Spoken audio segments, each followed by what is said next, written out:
एक घने और सरसब्ज जंगल में तमाम जानवर अमन सुकून से रहते थे। इस जंगल का बादशाह शेर था, जिसे सब शीरा कहते थे। वो ताकतवर जरूर था, मगर गुरूर ने इसे अंधा कर रखा था।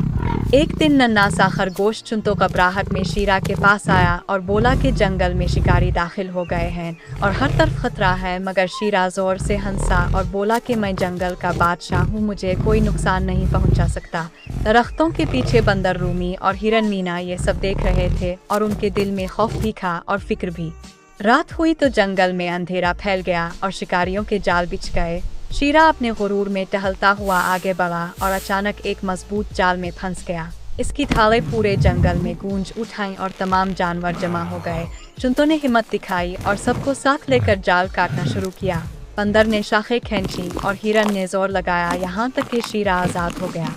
शर्मिंदा शीरा ने सर झुकाकर कहा कि ताकत ने मुझे बादशाह बनाया था, मगर अक्ल और इत्तेहाद ने मेरी जान बचाई।